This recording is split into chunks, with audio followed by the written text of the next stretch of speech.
வணக்கம் தோழா. இந்த வீடியோ ருக்மணி லட்சுமிபதி பற்றி பார்க்க போகிறோம். சென்னையில் 1892ஆம் ஆண்டு பிறந்தவர். இவர் இந்திய தேசிய காங்கிரஸில் இணைந்து பணியாற்றினார். பாரிஸில் நடைபெற்ற சர்வதேச பெண்கள் வாக்குரிமை மாநாட்டில் இந்தியாவின் சார்பாக கலந்து கொண்டார். 1930இல் வேதாரண்ய புஸ்தகத்தில் பங்கேற்று காவல்துறையால் தாக்கப்பட்டார். சிறை தண்டனை பெற்றார். அதாவது 1 வருடம் சிறை தண்டனை பெறுவார். அந்நிய துணிகள் மறியல் போராட்டத்திலும் சிறை சென்றவர். ஓகேவா. உப்பு சத்தியாகிரகத்தில் சிறை சென்ற முதல் பெண்மணி, ஒரே பெண்மணி ருக்மணி லட்சுமிபதி தான். அது இல்லாமல் அபராத தொகையும் கட்டுவாங்க. ஓகேவா. தன் நகைகள் அனைத்தையும் 1933 காந்தியடிகளிடம் ஹரிஜன நிதிக்காக அளித்தார். ஹரிஜன அந்த நிதிக்காக காந்தியடிகளிடம் தன்னுடைய நகைகள் அனைத்தையுமே 1933 கொடுத்துருக்காங்க. அடுத்தது 1937 சென்னை மாகாண சட்ட மேலவை துணை சபாநாயகராக விளங்கினார். அதாவது சட்ட மேலவைக்கு தேர்ந்தெடுக்கப்பட்ட முதல் பெண்மணி அப்படின்னா நம்ம மருத்துவர் முத்துலட்சுமி ரெட்டி அவர்களை சொல்லுவோம்.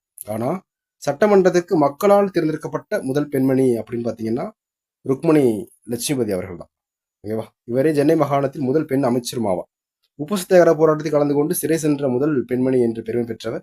சட்ட மறுப்பு இயக்கத்தின் போது, உப்பு சத்தியாகிரகத்தின் போது உப்பு சட்டங்களை மீறியதற்காக அபராதம் கட்டிய முதல் பெண்மணி ருக்மணி லட்சுமிபதி தான். 1940இல் சட்டமன்ற பேரவை உறுப்பினராக பணியாற்றினார். அமைச்சராகவும் திகழ்ந்தார்.